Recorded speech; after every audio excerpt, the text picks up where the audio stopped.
সোনা এবং রুদ্রর ফুলসজ্জা সম্পূর্ণ জানতে হলে চ্যানেলটি সাবস্ক্রাইব করে ভিডিওতে লাইক দিয়ে দেখতে থাকুন। অনুরাগের ছোঁয়া সিরিয়ালের নতুন প্রমোতে দেখা যাচ্ছে নাইট ক্লাবে গিয়ে খুব বড় একটা ভুল করে ফেলে সোনা। সেখানে ড্রিঙ্ক করে মাতাল হয়ে যায় এবং তখন রুদ্র সোনার সুযোগ নিয়ে তার সঙ্গে ছবি উঠিয়ে সোনাকে ব্ল্যাকমেল করে যে তাকে বিয়ে করতে হবে।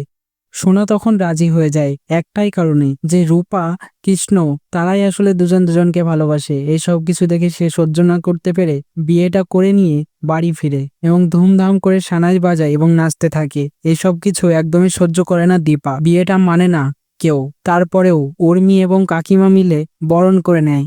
বিয়েটা যেহেতু হয়ে গেছে এখন আর কিছু করার নেই। সোনা তো রুদ্রকে সাপোর্ট করে যাচ্ছে যে সে তার বর এবং তারা দুজন দুজনকে ভালোবেসেই বিয়েটা করেছে। এর পিছনের কাহিনীটা তো কেউ জানে না। আর সোনা যেহেতু বড়লোক ঘরের মেয়ে সেই জন্য রুদ্র তাকে বিয়ে করেছে তার সম্পত্তির লোভে। এবার হবে ফুলসজ্জা। ফুলসজ্জার মুখেই কি আসল রুদ্রর মুখোশ খুলে যাবে? সোনা এবং রুদ্রর ফুলসজ্জার আয়োজন করা হবে এবং তখনই হয়তো আশা করা যায় রুদ্রর আসল মুখোশ ফাঁস হয়ে যাবে। তখনই সোনা বুঝতে পারবে তার জীবনটা আসলে শেষ হয়ে গেছে। সে ভুল সিদ্ধান্ত নিয়েছিল রুদ্রকে বিয়ে করে। কিভাবে বের হবে এই খারাপ রুদ্রর ছেলেটার হাত থেকে সেটা এবার দেখার। তো কেমন লাগছে অনুরাগের ছোঁয়া তাও তো অবশ্যই কমেন্টসে জানিয়ে এখনই সাবস্ক্রাইব করুন আমাদের ইউটিউব চ্যানেল। ধন্যবাদ সবাইকে।